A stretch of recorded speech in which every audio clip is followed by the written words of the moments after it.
Howdy from down on the farm. We thought we would give you a tour of our greenhouse this week. It's our covered place where we grow all year round.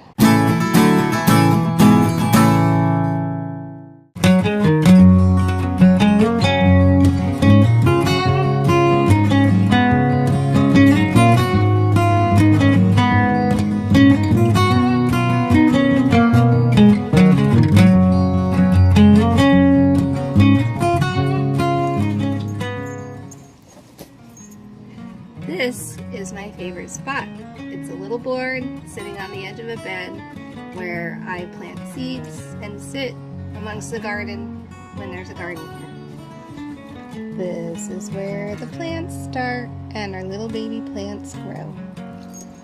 So if you watched previous videos, the video about how to say our farm's name, you watched us plant the spinach.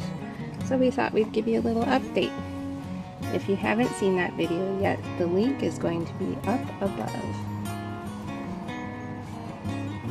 So we have the greenhouse for several reasons. One reason is because we have clay in our soil and it makes it hard to plant anything. So we did raised beds in here. We filled them with half manure and half compost and mixed that together, and we've been planting in here for 3 years. So we're getting ready to add some more soil to these boxes. The second reason we plant in a greenhouse is because we can plant year-round in here. In the spring and the fall, we do a lot of cold crops, so kale, cabbage, carrots. We plant beets, lots of lettuce. And then in the summer, we put in tomatoes and peppers, and since it's so warm in here, they get extra heat. We can start them early, we can keep them in here later. I believe we had tomatoes in here until November this year. Some downsides to growing in a greenhouse are bugs. Because not a whole lot of air gets put through here, we get quite a few bugs. We choose to keep this electricity free. And so there's no electric fans blowing air through here. We don't heat it in the winter. We did find out this winter that a great bug control is putting the chickens in when there's no greens in here, and they go through and they pick out all the bugs and they get food that we don't have to buy for them, and they clean up the garden, and they also till it and they fertilize it. So that worked really well for us. The second problem with a polytunnel, at least in Oregon, is mold. We get a lot of mold in here. Again, the airflow issue, as we choose not to run electric fans through here to blow air. We do try and keep it ventilated with the doors and keeping it cool by spraying it down with cold water, and that helps. But we still fight a lot of mold depending on the weather and the ventilation inside the greenhouse. Another nice thing about a greenhouse is that because it's covered, you can garden when it's raining. That can also be a downside because it's easy to forget to water the garden when it's pouring outside. But it serves as kind of another food storage, so we don't have to cut lettuce or kale until we need it, and that takes less room in the refrigerator and keeps the plants fresher.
Looking at the greenhouse here in the background.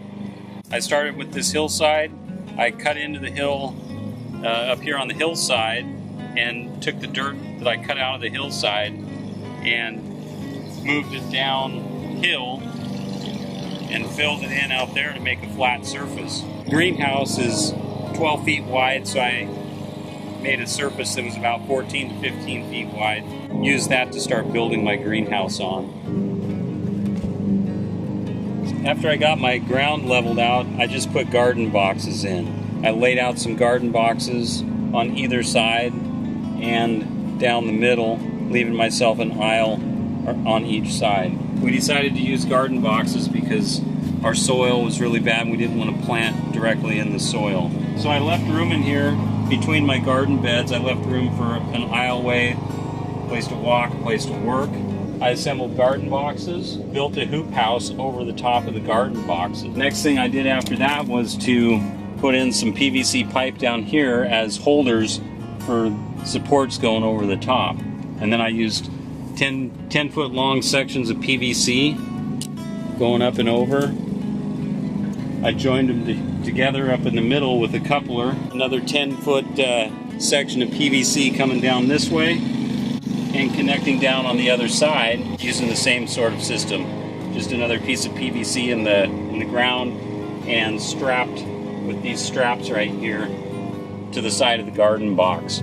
So with that PVC strapped in there, that's going to support each 20-foot section of PVC going over the top. I spaced them every 2 feet. Each one of these ribs here is 2 feet apart. I have a center pole going down the middle that I use zip ties. I just drilled some holes in here and zip tied it over the top, and that helps support everything. So our greenhouse here is 40 to 42 feet long. I don't remember exactly what it was. And basically, it's just this hoop house built over the top of my garden boxes.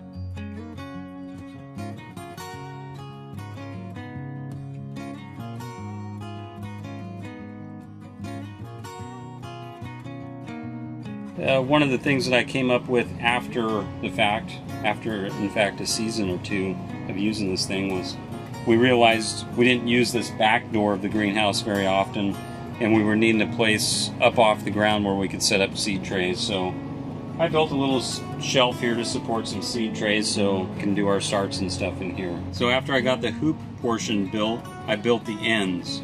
And basically I had some reclaimed wood that was given to us, and I just built a frame here on the end and closed it in with some old lumber. Mounted some doors on here, put greenhouse plastic over the doors. So that's how I framed in both ends. This here is our screen door. It's a chicken screen. Keeps chickens and cats out. We found right away that keeping the cats and the chickens out of here was a problem because they love it. It's nice and warm. Cats like to dig in the garden boxes and destroy your plants. The chickens, they like to come in and eat all the plants and tear everything up. So we had to come up with a way of keeping them out. So I just made a simple frame with some chicken wire on it, and that fits in there like that. And then I found at the hardware store a special latch for holding this closed. There's a piece of wood screwed into the frame so that it can pivot, and it comes down, crosses over in front of the screen, and sits on this other screw right here. Now there's a patent pending on this, so you can't steal this idea. You do this on both sides, and now it's held up. It's not going to fall over. What hardware store did you get that at? I can't say what hardware store. That's top secret information. On a winter day, it'll be quite a bit warmer than the outside. On a summer day, it'll be really hot, and we've got to put a shade cloth over it. So tucked away in the barn right now, I've got a shade cloth that we'll throw over this thing in the summer months when it's really warm, because it'll get up over 100 degrees in here. So sort of the final piece of this greenhouse was putting plastic on it. You got to have greenhouse plastic. I went to a greenhouse supply store located in our area and ordered a 100-foot roll that was 20 feet wide by 100 feet long, and it's greenhouse plastic, 6 mil UV rated greenhouse plastic. So this will be much more durable than just some ordinary sheet of plastic that you might buy from your local hardware store. All right, this is looking at it from the outside. So I unrolled my big old roll of plastic, stretched it out over this. That was kind of fun. Once I had it stretched over, I fixed it to the side of the greenhouse here on the ends with just a piece of lath and some screws. And then in addition to fixing the plastic to the ends here, I also did it down on the edges, down by the garden boxes down here. So that method has worked for us for 3 years now, and hopefully for many more.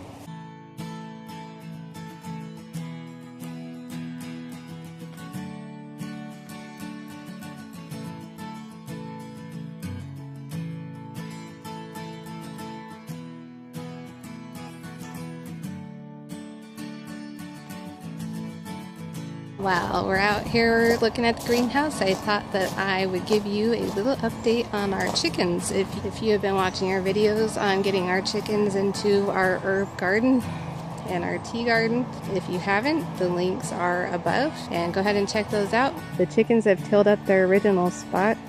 We have moved them next door. Before, it looked like this, and now it looks like this. Thanks for joining us this week on our tour of our greenhouse, and we will see you next week.